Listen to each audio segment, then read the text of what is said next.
Welcome to The Explainer.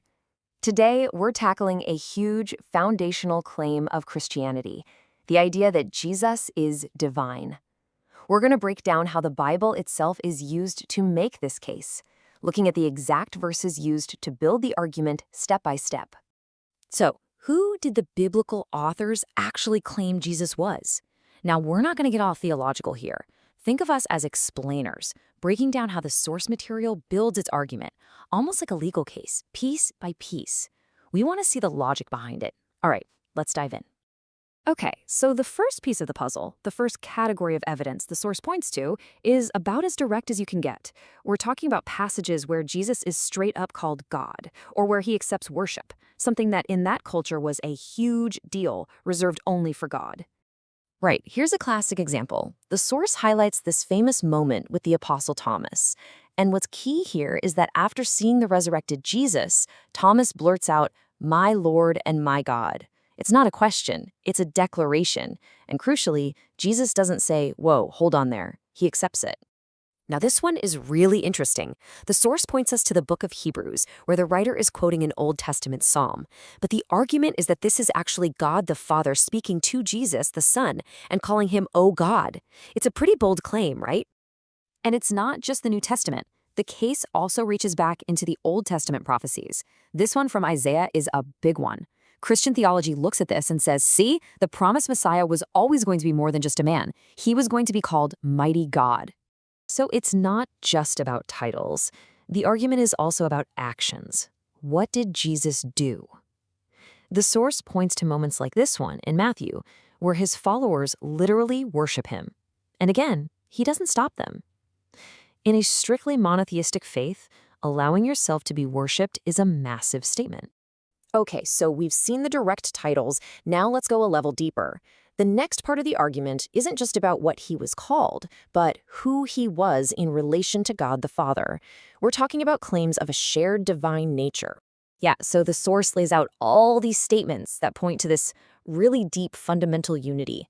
For example, you have Jesus saying in the Gospel of John, "I and my Father are one." The argument here is that he's not just saying they're on the same team, it's about a unity of being. And this quote really drives that point home. It's like Jesus is saying, look, I'm not just a messenger pointing you to God from a distance. If you've seen me, you've seen the Father. The idea is that he's the perfect physical representation of a God no one has ever seen. It's a what you see is what you get kind of argument. Okay, this one is huge. When Jesus says, before Abraham was, I am, that phrase, I am, would have set off all sorts of alarm bells. The source connects this directly back to the book of Exodus, where God tells Moses his name is I am. So in one sentence, the argument is that Jesus is claiming to have existed before Abraham and to carry the very name of God. All right, you can see how the case is building, right? So next, the argument expands even more. Now we're looking at verses that give Jesus attributes and powers that, in that worldview, belong exclusively to God.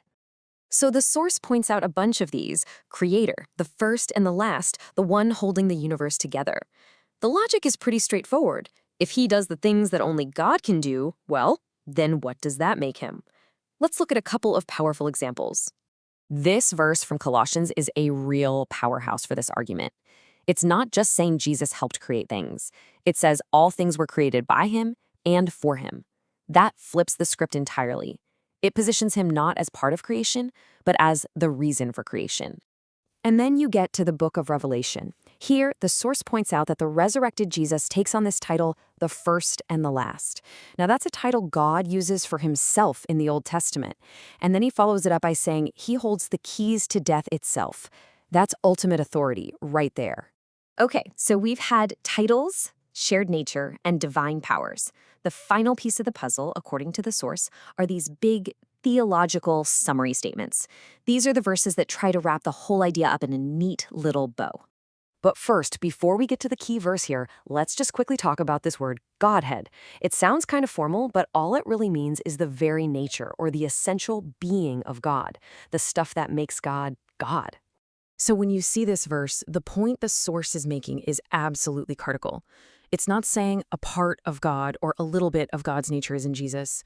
No, it's saying the fullness, all of it, the whole shebang of the divine nature dwells in him in a physical body. That's about as explicit as it gets. And this is a brilliant way the source kind of wraps it all up by going back to the very beginning of John's Gospel. It's like a simple two-step logic. Step 1, there's this divine being called the Word, and this Word was God. Step 2, that Word became a human being and lived among us as Jesus. It connects all the dots. So let's just recap real quick. We've seen how this case is built layer by layer. It starts with direct titles like God, then it moves to a shared identity with the Father, then it adds in these exclusive divine powers, and finally, it seals the deal with these big synthesizing statements.